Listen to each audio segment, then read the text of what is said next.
Good morning, Year 10. This is Mr. Souza. Welcome to today's lesson. I hope you're all well and having a lovely day.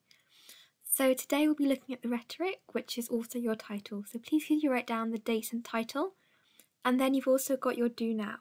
For that, I'd like you to write down 3 different ways of opening a speech and why each method is effective. So in order to do this, you need to think back to your last lesson where we looked at 7 different ways of opening a speech. And if you're really stuck, you can flick back to your notes from the previous lesson. So you have about 5 minutes to do that. Please pause the recording now. So what is rhetoric? There's a really good video clip that will help you understand this. So what I'd like you to do is watch the video clip. The first time you just need to listen carefully. Then you need to re-listen to it, pausing it regularly to complete the rhetoric worksheet, which you can find on class charts. I'd like you to fill in the worksheet with as much detail as possible. So please can you follow the link in the description and do that task now. Next, we're going to consider rhetoric in practice. So what that means is you'll be putting your learning about the rhetoric into practice with one of the following tasks. So you've got judicial rhetoric.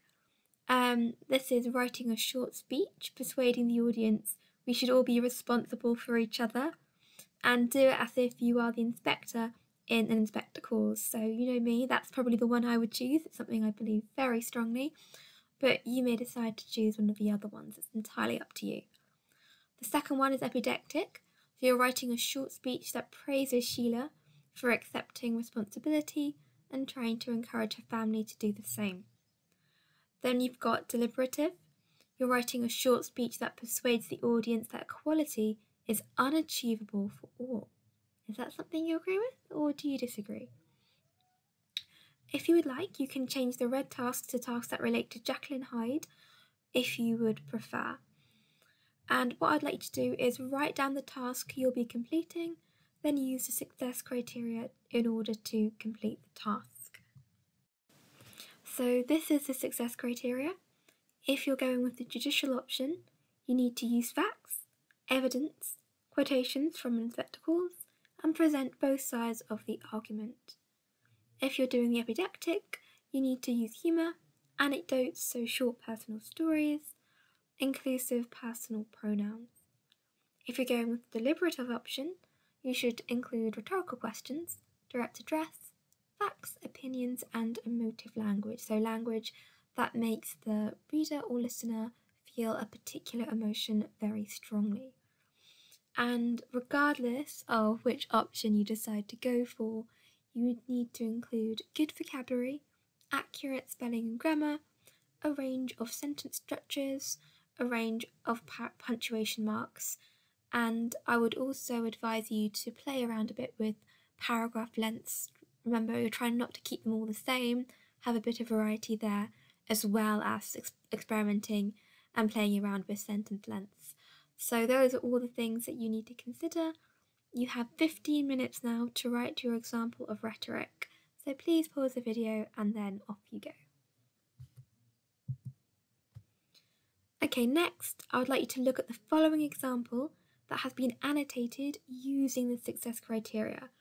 Then I would like you to annotate your answer in order to improve it. So here we have the annotated answer. Take a moment to pause the video and read through it. And after you've done that, you're annotating your own answer, and through that annotation, you should be able to identify any places where you could improve it. So finally, what I would like you to do is complete the quiz. You can find a link to this on class charts. So please do make sure you complete the quiz. I'd just like to remind you that the link expires at midnight. So it's not something you can do on a subsequent day. It must be done by the end of the day. So thank you very much for your hard work today.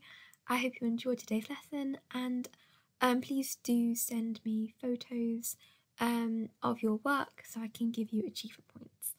So thank you very much and see you next time.